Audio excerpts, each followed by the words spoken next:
Okay, a little bit different of a video today. I got everything set up mobily, so MPC One Plus, and then I'm using as an interface my Zoom H5 recorder, and I've got a new little cheap keyboard here. So this is the M-VAVE. I believe it's called the SMK25. It's a Bluetooth and it does MIDI over USB. Basically got it so that I can leave my bigger keyboard up in the garage and use this thing down in the apartment. And I'm going to record a little bit of something with this stuff and the guitar. So before I get into it, February 16th, I have a song called Uncertainty. That song is going to be on every streaming platform. I'll leave a link in the description for the pre-save. So if you're interested, you can check it out, which I would very much appreciate. Also, go back and check out some of the other videos. If you like this one, I'm sure you'll like some of those, and you might even like some of those more, or you might like them less, but who knows? Give it a shot. You got nothing but time. You're here on YouTube. So let's get into it. So quickly before I get started recording the video, I just thought I'd show my setup. Here's the Zoom H5 going into the built-in mic on that. So I'm in multi-input mode. And then I have the left and right outs of the MPC One Plus seen here. Those are coming into the channel number 1 and 2 of the Zoom H5. And I'm controlling the MPC One's MIDI with the SMK25. And then I got my acoustic over here that I'll pull out in a moment. But yeah, that's the setup. So I already ran into my first little issue here. If you've asked yourself why the hell I'm doing this, don't worry, I've asked myself the same question. Basically, at first I wanted to see if the Bluetooth function on the M-VAVE, it says M-VAVE when you buy it, but whatever, if that would actually work with the MPC One Plus, because it has Bluetooth, and I think it's supposed to accept Bluetooth keyboards. I couldn't get this one to work. I got it to work with my iPad Pro with Beatmaker 3 immediately. Like, it was super fast and it was convenient and awesome, so I'll probably make videos doing that as well, but it's just a quick way to make some music, and I'm just happy to have a keyboard down here again because the keyboard's been up in the garage for a little while. But I've got a sequence open here, global tempo set to 100 BPM. Not too fast, not too slow. Got a 4-bar sequence, and I'm going to start with a plug-in. We'll do bass line because I'm going to start with bass today. And I was already cool. I don't want that patch though.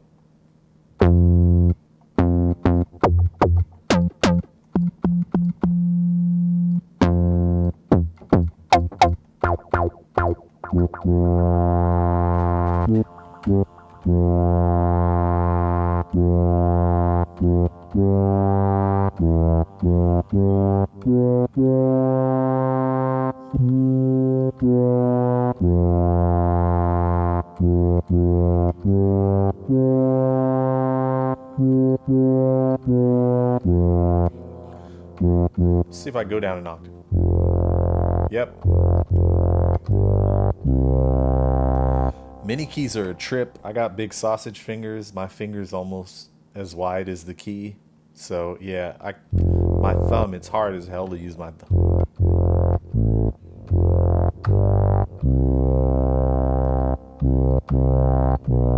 This is why I used the Arturia Keylab and Keylab Essential to begin with, because they have full-size keys. But enough whining about my fat fingers. Let's go ahead and do this.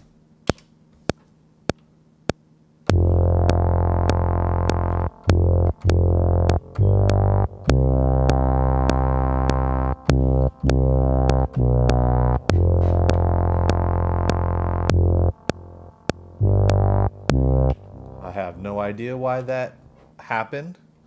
Undo it and let's try it again. Fingers crossed. I'm going to play it with one finger to stop triggering multiple keys.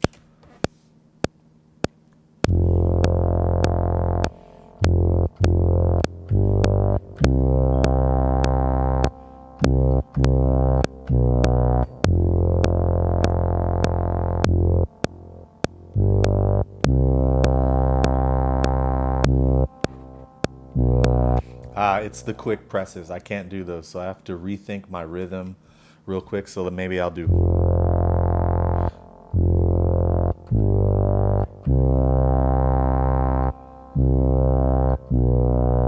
Very simple, very basic.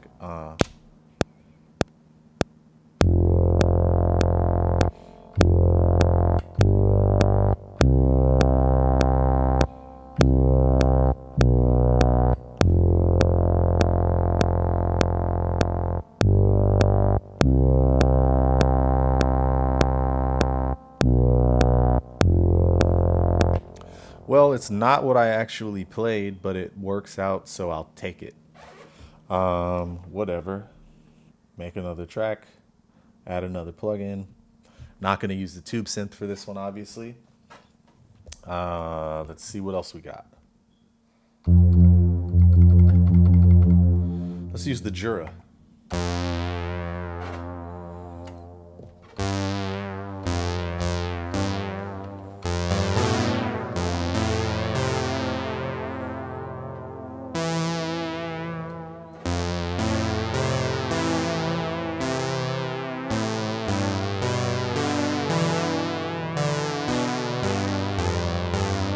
That sounds good to me. Let's go up an octave though.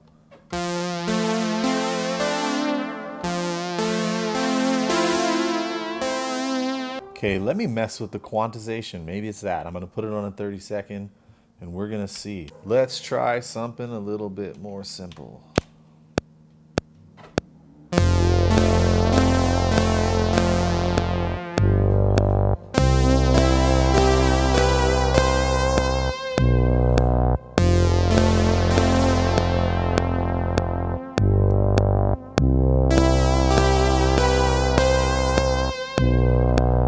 I'm getting real confused. I don't know if this is settings or what. Let's go into the settings. Preferences. MIDI.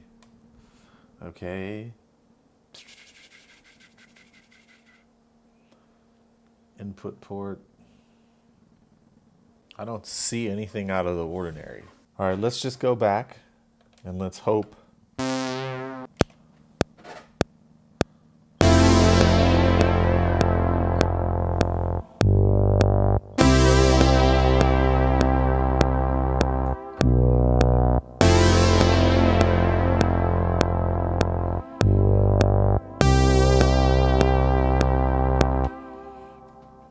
All right, we're gonna have to punch it right there.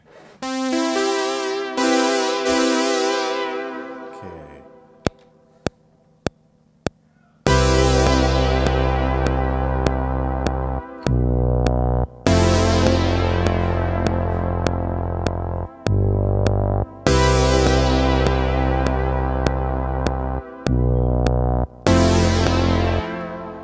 Okay, whatever the hell that was, it was, but we got it done, so we just call it Jura Pad. Pisses me off, but whatever. I'm sure I'll figure out what the cause of that was later, or maybe I just won't. Here we go. Okay, so we got...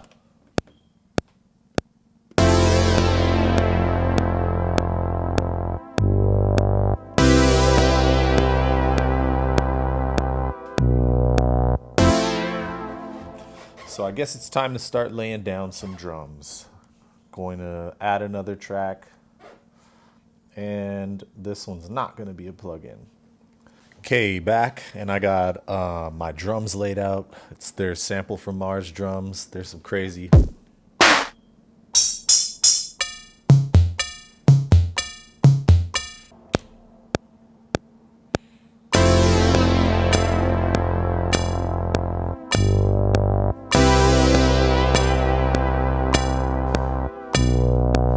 Let's overdub.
I really don't ever use this piano roll on here. I find this thing a bit clunky, to be honest. Oh, there we go.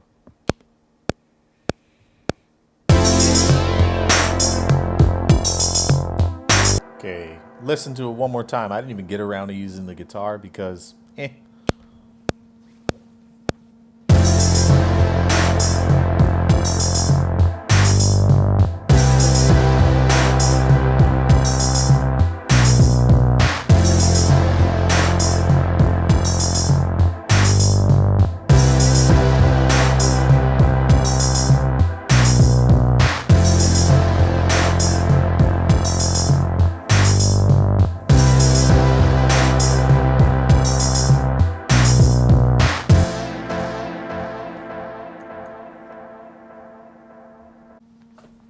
All right, that was fun.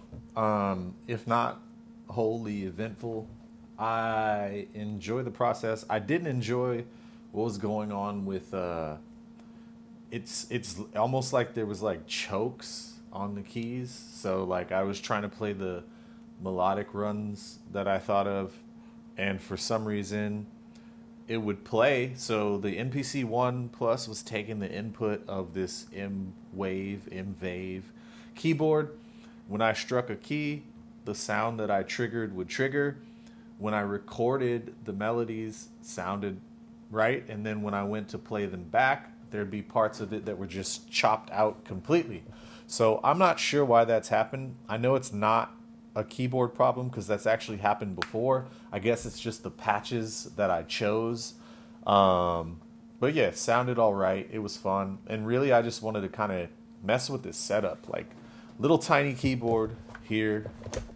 It's super cheap. It doesn't come with anything. Like, I don't know. My Arturia keyboard came with like a limited use of the analog lab, and that's really really useful when you're making music on your PC, and you can use their versions of all those vsynths. And it also came with like some compressors and I think some preamps and like a chorus, a delay, some stuff like that, which are very useful if you don't have other instances of those. But if you just need a little keyboard, like what was my situation, this theme seems pretty fun. I paid like 99 bucks for it, so it's not going to break the bank. It does a lot. I wasn't able to get the Bluetooth working with the MPC One Plus. That's a little bit of a disappointment, but that's all right. At the end of the day, I don't necessarily need to use it Bluetooth. I will make some more videos with this little keyboard and the iPad Pro. This is version 2 of this keyboard also, by the way. I was thinking about getting version 1. The only difference really is version 1 has 8 pads. This one has 16. Same amount of endless encoders. I don't necessarily need 16 pads on here because typically if I'm going to play drums, even when I use Beatmaker 3, I've never had an issue just tapping in the drums on the iPad. I don't have any problem with that. But yeah, I guess it's nice to have the pads. At the end of the day, I just wanted this thing to have a really small keyboard that I could throw in my backpack or something like that. So that's accomplished. Seems to work pretty fine. All those little hiccups with the MPC One Plus were annoying. Song was a little uninspired, to be honest. Like, I'm sure I could make something to put under my skateboarding clips on Instagram or something, but it's nothing that I would write home about. And then I didn't get to using the guitar because I honestly just got frustrated and pissed off that my melodies I wasn't able to jot down because they were getting choked out, which again, I don't think it's a problem of the keyboard because when I triggered the sounds using the keys, they played. So it's either my fat fingers were mashing multiple keys, which is a total possibility because I do have these freaking sausage fingers here. And if that is the case, well, yeah, that's why I have the larger keyboard in the first place. But if you have smaller fingers than me, you don't have to worry about this sort of thing, right? You don't have Lisa Simpson's flubby fingers, right? But yeah, I had a good time. I always have a good time making music. I wish I could have done something a little more inspired, but it is what it is. You got to work through the crap so that you can mine the gold, I guess. Whatever. Thank you for watching. Peace.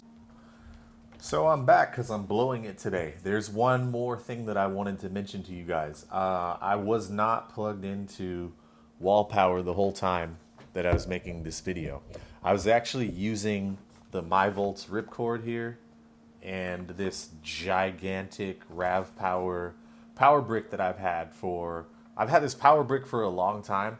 I have a couple of power bricks that actually work with the MyVolts ripcord and will power my MPC One Plus. I have a really sleek 20,000 milliamp hour power bank that is from Anchor, and for some reason that one won't power my MPC One Plus. That's like the nicest, probably most expensive power brick that I have. This one is a 30,000 milliamp hour, so this is like the size you can't take on an airplane, and it doesn't even have any USB-C. That's how old it is. But this one powers up my MPC One Plus, and I think I was making music for about an hour right now. And I was also powering the Zoom H5 that I'm speaking into, and that was also capturing through the two preamps. It has the outs of the Akai MPC One Plus, and this thing powered both of them for an hour, and it still got full power. That's how much power's in this thing. MyVolts ripcord is pretty awesome with the MPC One Plus. I used to have another kind of setup when I had the first MPC One with a different type of battery, and that battery itself cost me like over $100, and then it was like a whole different setup. Like, it was basically like giving you the same voltage conversion that you get when you plug into the wall. But the problem with that was that power bank. So I had it for like a year and a half, and when I got rid of my MPC One Plus, I didn't really use it. I mean, when I got rid of my MPC One, I didn't really use it. When I got an MPC One Plus, I went to go and plug that into this thing, and the power bank just didn't work anymore at all. So after a year and a half, that thing just completely died, wouldn't even power up, is a piece of garbage. Like, there's a bunch of people on YouTube who have videos about that thing, and I've seen it on Amazon again. I was considering buying another one, but for how expensive it was versus this setup, like the MyVolts ripcord's like $20, and this power bank, I think when I bought it, I don't think you can buy this one again because it's super old. But when I did buy it, I think it was like $60 or something. So like $80 for this versus, I'm pretty sure the other one before tax was like over $120. Plus I had Velcroed it to the back of the MPC One that I had. So yeah, a pretty decent chunk of change just for a battery, and that thing crapped out after a year and a half. So that's a piece of garbage. The reason I used this giant guy today is because I really didn't need to be doing this. I was using the power bank because I was too lazy to get out the wall wart, and I have so many cords going today that I didn't want to break out anymore. But this is a cool option because this powered my Zoom recorder. This powered the MPC One Plus. The freaking SMK25 Mark II has a battery in it, so I'm not exactly sure if it's being powered by the MPC One Plus or if it's using its own 2,000 milliamp hour internal battery. But whatever it's using, it's working, so who cares? But yeah, I'm an idiot and I forgot to mention all that, so I'm back, and bye.